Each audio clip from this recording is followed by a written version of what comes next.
Board games,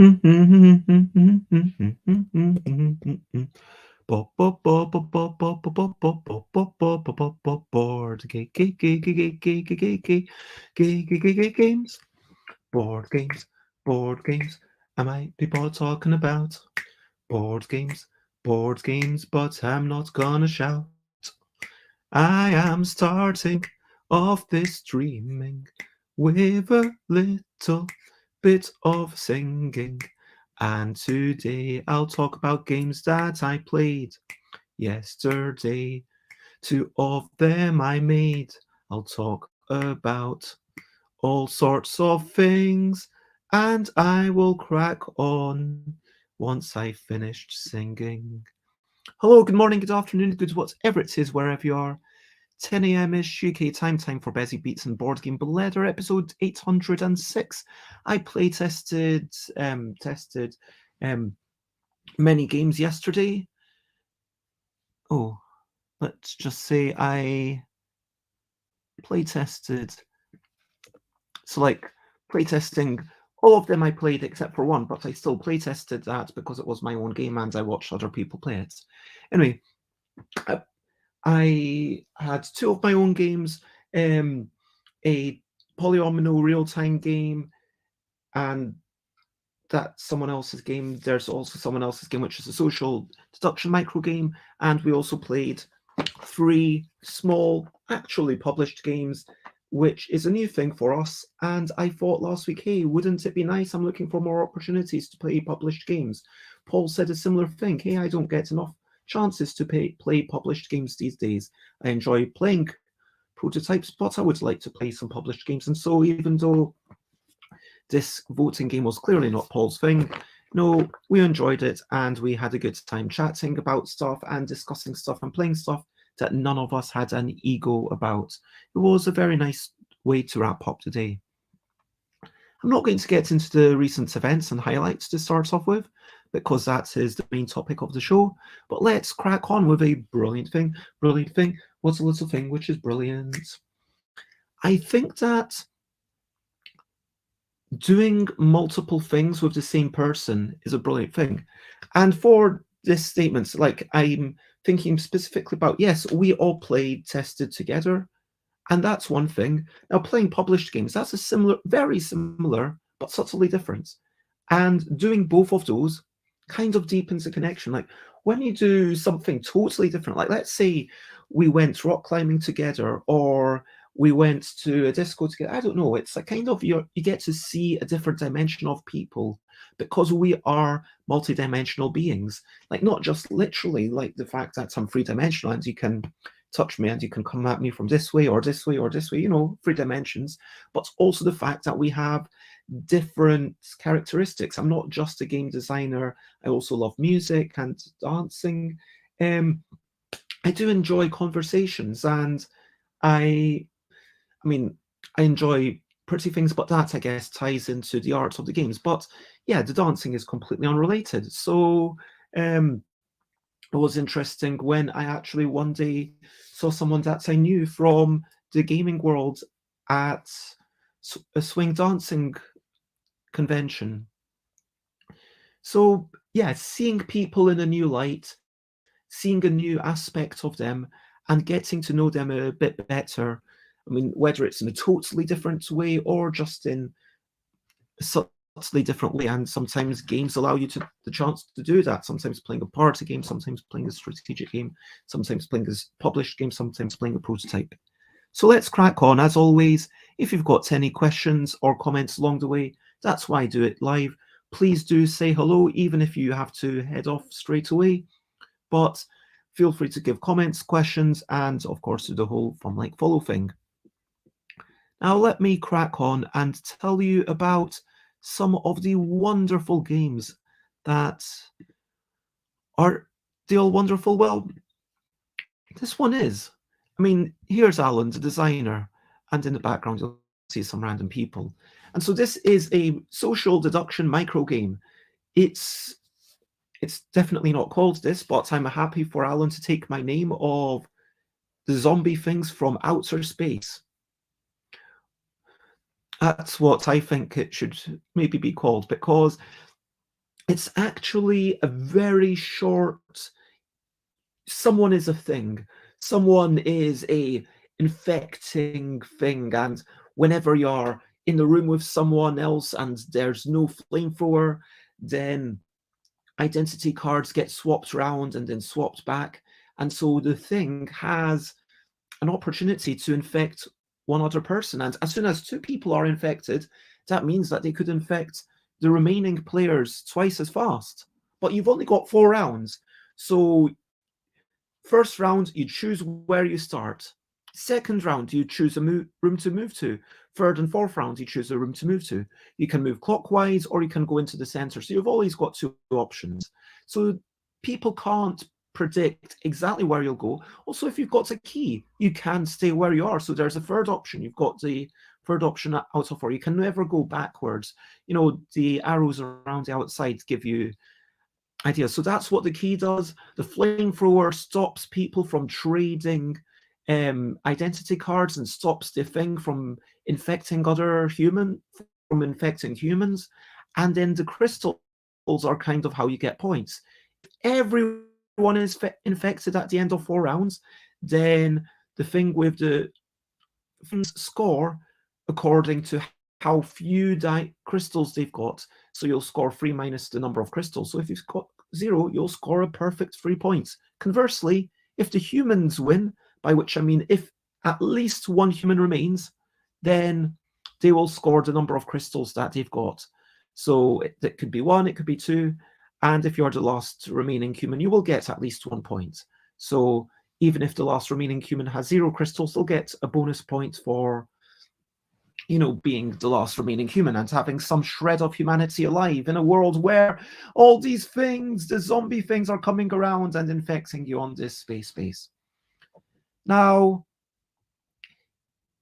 it's definitely become a fascinating game. Last week, it came along to us. It had some serious problems. That's the point of playtesting. We were able to make some suggestions, and it definitely felt like, I mean, I see that Alan does a lot of listening. Their style is to kind of create ideas and say, okay, going on. And can I change the window? Why is that? There we go. And it's changed a lot here.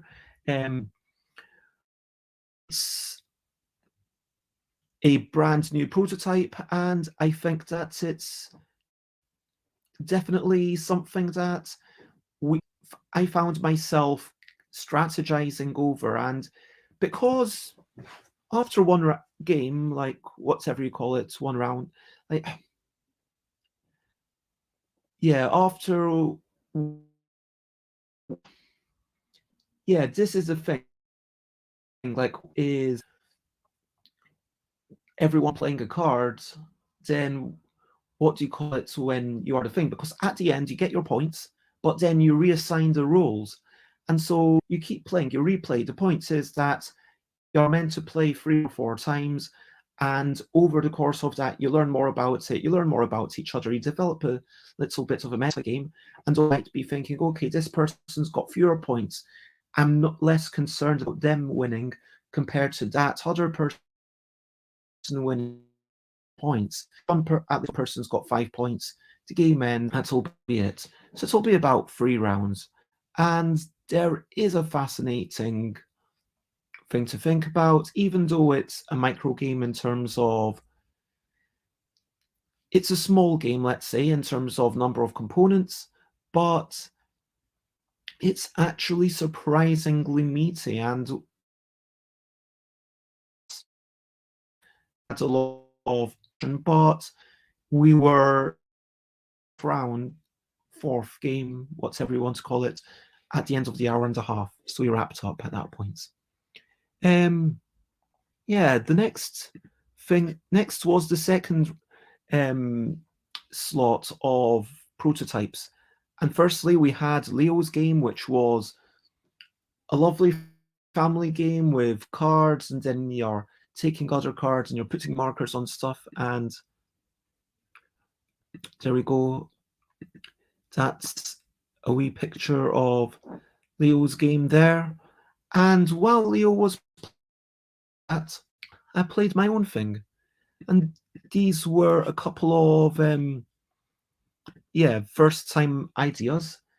And in my mind, when I talked, I think it was when I talked about action programming, I was thinking about action programming, and I was thinking about mixing action programming with a polyomino game, and then polyomino with a bag building aspect, and maybe there's a used to drive a arena combat game. I mean, magical combat, as much as I might say, yeah, magical combat is the easiest thing to make a game about. I'm not saying that it's bad. I'm just saying it's very forgiving. Like any mechanism that you put, because combat, you have to. You're basically trying to kill other people, and well, anything goes, and you can explain stuff. Why can you teleport? Well, magic. Why can you fight everyone? 5 squares away from you? Well, magic. And yeah. So that was, that game. It worked very well. I was really excited to see how well it was working. So we were playing 3 players, but the other 2 did really enjoy it. Even the one player so the other 2 players, Simon and Alan, Simon straight off the bat decided that they were going to hunt down Alan and do nothing but hitting Alan over and over and over. And as a result, Alan had more and more junk in their bag and was having a really hard game. Alan ended up losing. Simon might have ended up winning if they'd had immaculate draws, but I went down. I spent a little bit of time powering myself up first until I got a couple of really strong damage cards and a teleport card and a move and fight, because when you start off, one tile will fight rather than the one you see there, which is move 2 and fight. So I managed to deal 10 damage over the course of the game. The other players dealt a bit less. It's not about last person standing. It's about once one person's dead, whoever has dealt the most damage in the entire game wins. And that's it. We played with 12 12 life points. It went reasonably well. And it took us about an hour. That did include a bit of explanation, a bit of me drawing a few things, a bit of changing a tiny aspects in the middle. And while I was explaining it, I was kind of trying to work out what was going on as well myself. And I think with more players, it would take slightly longer, but not too much longer, because there's a lot of simultaneous action. Like everyone's doing the bag, shaking their bags and taking out their tiles at the same time. So then the actual resolution, it's pretty swift. Does make me... There's definitely a few changes that I would like to try. I would like to try it once more with minor changes, just maybe changing the refresh system of when things go into the bag, which will have a big impact. But there's a bit too much going on for me to fully wrap my head around without actually just playing it. And it is a game that will probably end up being a 60-minute game on average. It is going to be a big box game, and I might not self-publish it. I might. I mean, it's not inconceivable, but yeah, I think I would probably, how can I put this?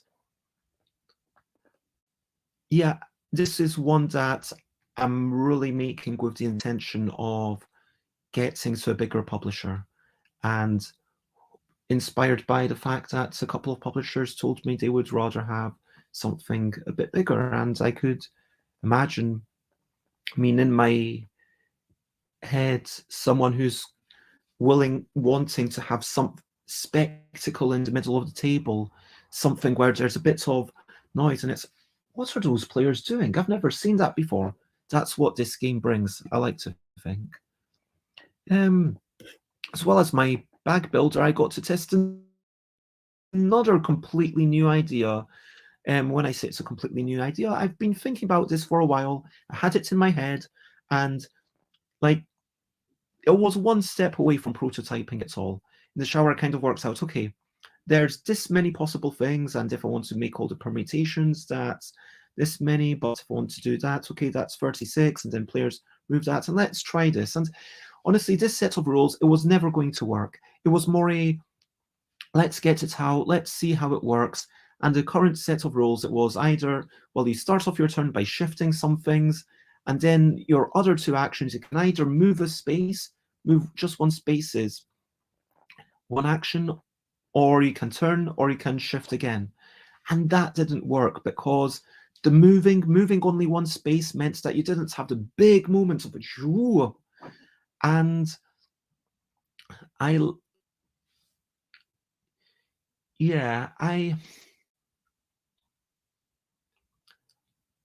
think I would like to see it so that you can have a big shoo, but obviously I want to make it so that you don't get to just go right to the end on the first turn.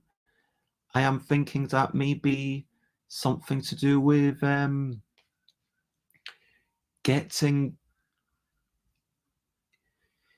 Yeah, I'll probably change the rules quite a bit. It'll probably be something like I want people to be able to shift. I want shifting to be the fundamental part of the game. Do I want people to be able to rotate once things are down?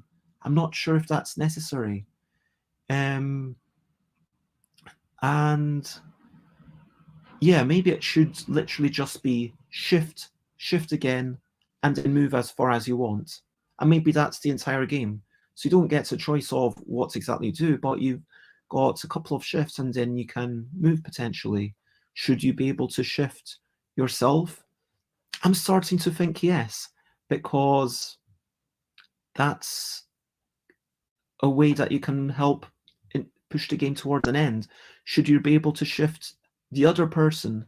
I'm thinking no, because yeah, it feels like, no, the other person is just rocking on the things and you can't shift them. You can shift yourself, but not the other person. And this version, we had the rule that you can't, it feels like it could be a lovely game. It could, I mean, ideally, this would be a lovely abstract strategy game. But in terms of, and sure, it might please a bunch of people because there's a whole bunch of people who are insatiable for abstract strategy games. It's like, myself included, when I see a new one, if it's well made, I would happily play it a few times, but then it's, do I actually need to buy it? No, because there's so many. There's hundreds of really nicely made abstract strategy games. And this isn't going to rock the world of light, probably. So for that reason, I am much more excited about my other thing. But having said that, I am still I would still like to explore this a little bit further, let's say. And here we go. Alan actually getting some joy out of the game. This was not me telling Alan to smile. This was an involuntary smile as Alan ponders what can be done next. For the last slot, we had 3 different games going on. I played this wonderful real-time polyomino placement game where you've got a whole bunch of things and then you place them into the middle as quickly as you can. But you're allowed to trade with your opponent, but you need to give 2 of yours for 1 of theirs. And then, so you are placing their things as well. So as you can see on my side here, I actually managed to, I managed to finish filling in my side before the blue side filled in theirs. You can't quite tell whose side is which at this point. The reason that you can't just place your own is because no tile can be in the grid which is only touching its own color. So it needs to be a beautiful patchwork where every tile is touching at least one thing of another color. And the white border doesn't count as a color. The purple bit, which is just there to annoy you, because of the hole, it has to count as a color, but it probably shouldn't. It's a lovely game, and we refined it a tiny bit about where the purple things should be placed, and discussing, originally the whole idea was that it would be points based, so that the person who finishes first gets some points, second gets some points, and if it's a 4-player, third gets some fewer points. But then you also get some points just for how many of the purple things you use. And you also get points for not using all your little squares. But then, that detracted from the purity of it. So we played, I think, 6 games over the hour and a half, and we played quite a few times. And I feel like playing it with the purple being an obstacle and something that adds variance, because hey, you've played with this exact grid before, you know what's going on. Now let's try to mix it up, and here have a tile that can, and it does make me wonder, because I actually like the fact that each of the player grids is exactly the same shape, and it makes me feel like, okay, it's totally fair and it's just about the speed, but obviously designers played hundreds of times, so they're probably going to win. But there is the fact that they had a system for, okay, if someone's doing better, then they will get rid of some of their little squares and some of their easier pieces, and then they've got fewer pieces to trade, and that will actually balance it out and make it a more exciting game, which is always a good option to have. But I do wonder if the purple pieces should all be unique, or if you actually want them to be potentially something that could fit into a corner and change the grid that way, or you could put it in the middle and change the grid that way. And you could have like a piece potentially that is designed so it fits into 4 different corners of this grid. And that way you could have, if you replicated this one piece 4 times, you could now essentially have made 4 new, you could now have everyone still playing on exactly the same thing, but in a brand new way. To put it in the other corner, again, exactly the same thing, but in a brand new way. And it's almost like you've printed 16 new player boards, sort of, kind of, in a way. But that was so much fun. And great job, Josh. Meanwhile, we had Grom, who I don't know super well, but is making this game and trying to make a game as a way to handcraft something, because he'd love working with wood. I mean, check this out, with those gorgeous lines and those details. And nearby, Sebastian Bleasdale was testing out a new strategic game, and we all got together for the end, where I will actually chat about these games. So we had the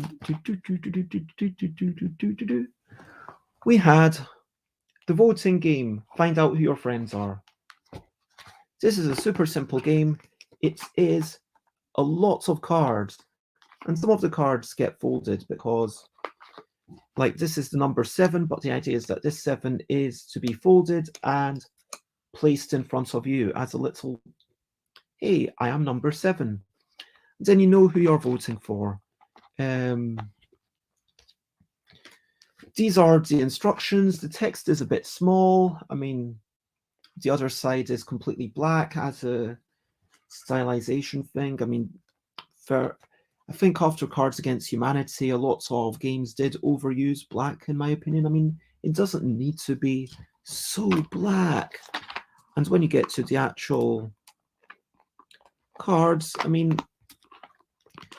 it is a bunch of, white text on black with a little logo at the bottom. Who is first in line for hell? Who would have the hardest time talking their way out of an insane asylum? Who would win a hot dog eating contest? And there's a whole bunch of questions. Ask a question. Everyone votes for who fits the question better. You can't vote for yourself. And the inability to vote for yourself, we discussed that. And I think, it definitely means that you're not just defaulting to, oh, I don't know, I'll vote for myself. And there's a few ways to play. The default way to play is just the person with the most votes gets a point, and that's it. So you want the most votes, which feels a bit underwhelming. Then majority rule, whoever wins, everyone who voted for them receives a point. And that one felt really nice because it's also a way to feel like, I want to also vote for who the majority will vote for, and I want to, it keeps you honest. And the one thing that I kind of missed is, like, this is clearly a conversational game. Maybe they felt like there isn't any need to put in the conversation aspect, but the setup, assign, then deal. And I do like that each line has its own, do this, then details, do that, then details. Playing the game, question, vote, reveal, score, repeat. And there's nothing about, I feel like there should be an additional check thing, like reveal, laugh, and like that sounds a bit cringy, but something where reveal, discuss, the person with the most votes tells the group whether they think they were correct or not, or whether it does actually apply. Score, either way, the group has spoken and you score, like, in this way. But like having that step. And so when we tried to, like, we went once around the table, we played this with 7 of us. I think 7's a really good number. It says 5 to 10. I can definitely see that. I think you need to know something about the people. A couple of the things, like, it will definitely reward people who are probably a bit more extreme in their personality. So the questions like, who is the most likely to do this? Like, if you've got someone with a strong personality, like, people were voting for me a few times, which felt quite nice, and then voting for Josh, or voting for the one person who was totally new to the group, because the fact that they were totally new to the group was kind of, okay, this person seems a bit quiet and they are a bit shy, and that shyness was itself a form of being an extreme. If you're quite a moderate person, like if you're not the most of anything, you'll never get voted for. And I can understand how that could be a bit unsatisfying. But as a social, let's chat about who we are a bit more. It works perfectly fine, and I would happily play this. I am on the fence about keeping this or not. I feel like I'd definitely like to play it with Chris and McCall. Like, I definitely like to play it with people where I knew everyone at the table. And would it be something that I could play in Thailand with people who don't know each other super well? I don't know. Probably not. Like, maybe in a regular group at the end of the night, that might be kind of appropriate. But even then, if you've only been playing strategy games, maybe not. But maybe if you've been playing like Taboo and categories and things that reveal a little bit more about you, then yeah, voting game at the end of an evening feels like a perfectly fine game. And I am honestly considering this. The next game that we played was Alley. And this is really hard to find on Board Game Geek, let me tell you. I had to type in Alley and Liblod and look through the Liblod back catalogue. Now, this came out in 2012. I bought it at a serious discount. It's by Antoine Bauza, who's a very well-known designer, probably best known for, like, I believe, Seven Wonders, Hanabi, Takanoko, a whole bunch of stuff. They're pretty much on fire. And this is a really, really weird game. It's a highly asymmetric, where one person's playing a push your luck game and everyone else is playing a memory game. So the one person playing a push your luck game reveals cards. So you've got a little statue of Ali, and I would reveal cards that are either grey, green, yellow, or blue. So as Ali, if it's grey, brilliant. Brilliant. So there is a flute, and now other people have to remember that. There's a flute and a shoe, and other people have to remember that. Now there's a flute, a shoe, and a necklace. But because this is yellow, I get one yellow token. There's a flute, a shoe, a necklace, and a mirror. Now I've got 2 yellow tokens. If I get 3 yellow tokens, I go bust. Maybe I keep going. A flute, a shoe, a necklace, a mirror, and a cushion. And everyone else is having to repeat the things. I'll keep going.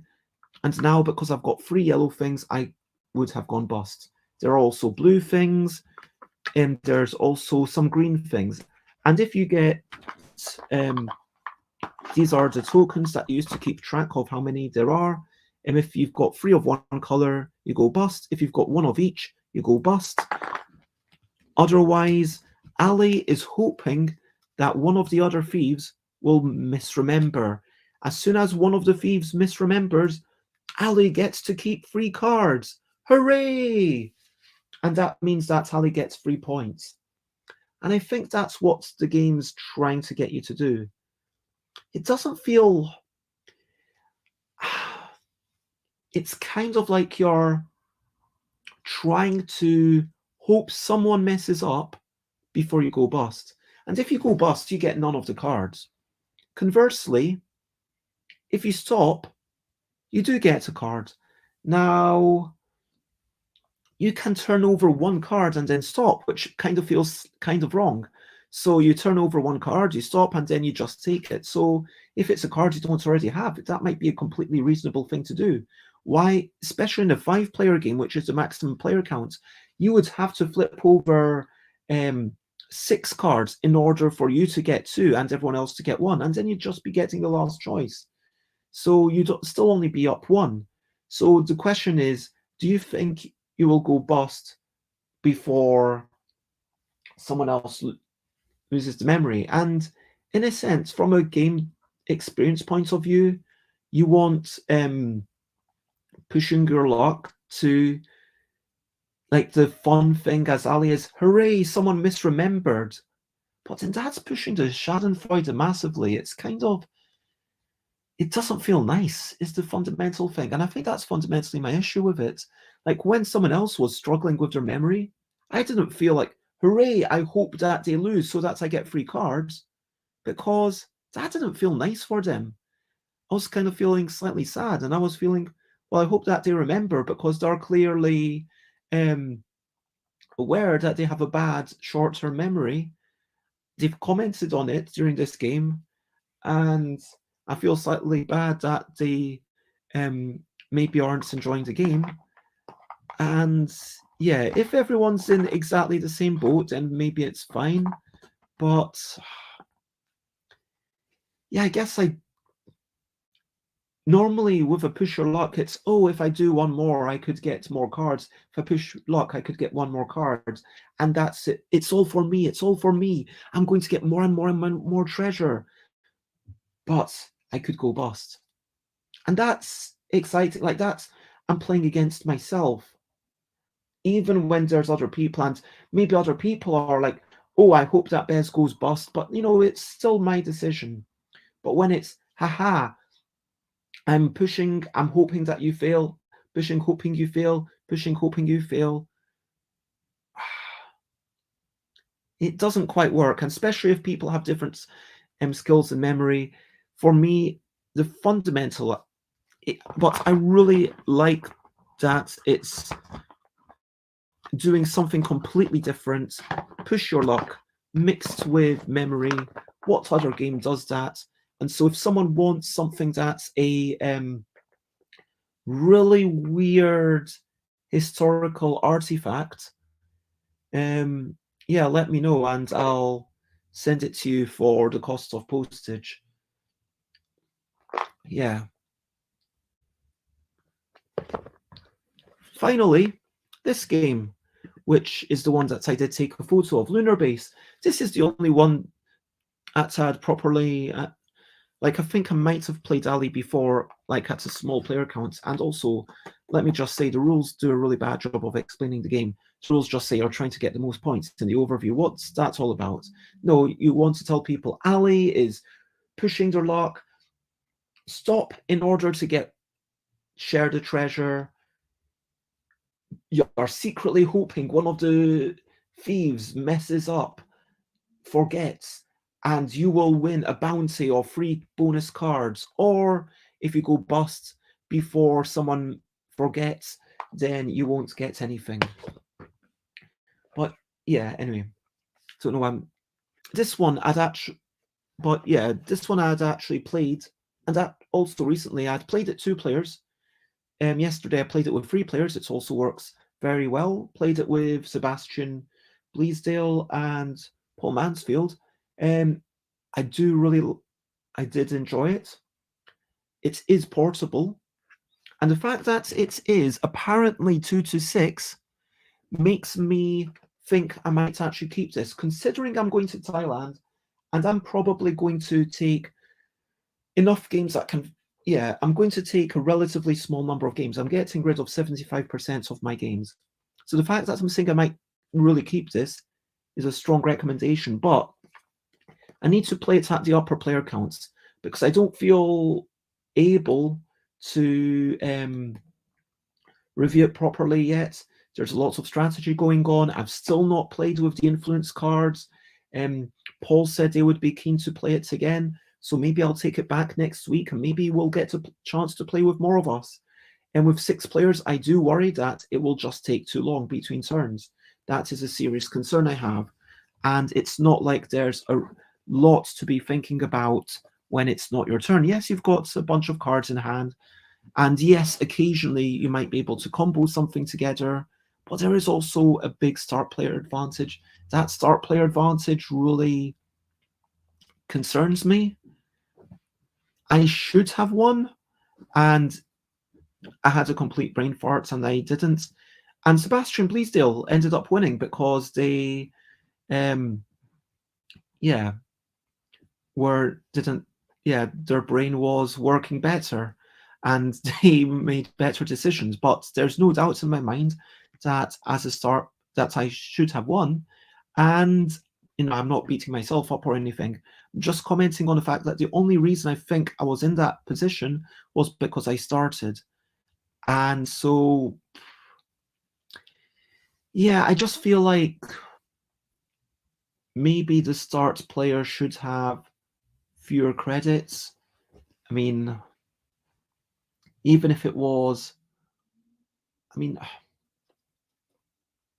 maybe there's not enough granularity in the credit system to have it be 1 for the first, 2 for the second, 3, and so forth. Because in that, you can get on your first turn 2 credits. So if the first player has, you want there to be probably slightly less, at most 2 credits difference. Actually, if there's if there's 2 credits difference between the first and last player, that basically means that now the first player is going to get the 2 credits, and now last player is.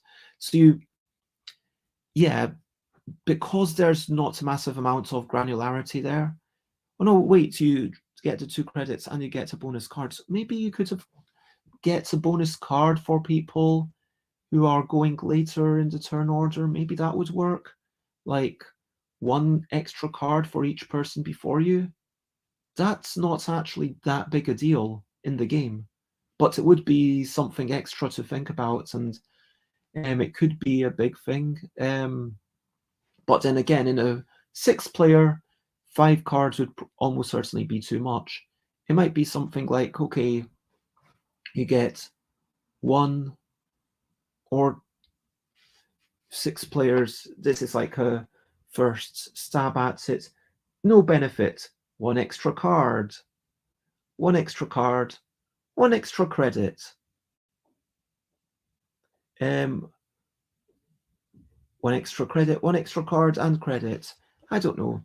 So yeah, there would still be a slight advantage to being 1 round, but no, especially in a big player game, that's if the start player wins, I'm just going to feel slightly annoyed that if I wasn't the start player. So yeah, it is a really nice game. That's one of my concerns, is star player advantage. The other concern is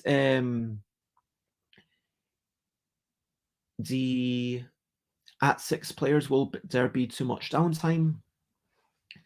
Generally, it feels like there's a good amount of luck. There's cards coming out. You get to draw cards off the top of the deck. Some are clearly going to work better with your strategy than others.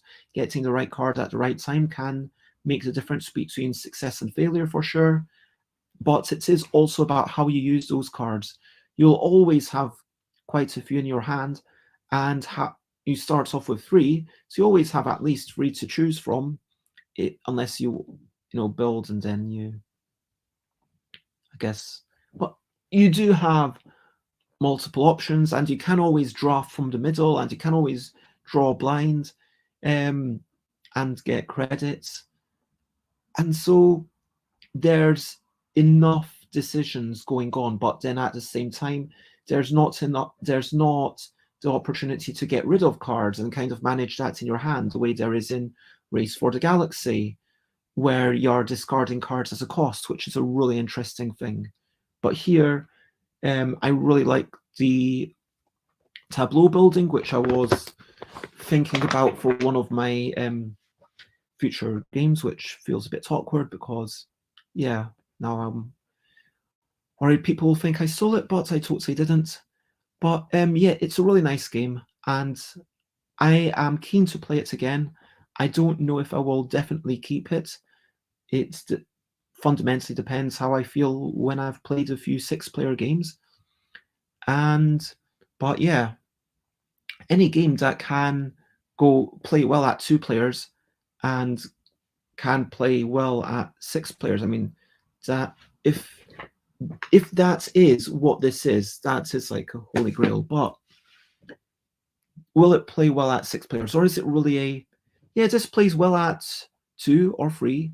It plays okay at 4, and it plays a bit long at 5 and 6. But we've included enough components that you can play it at 5 and 6.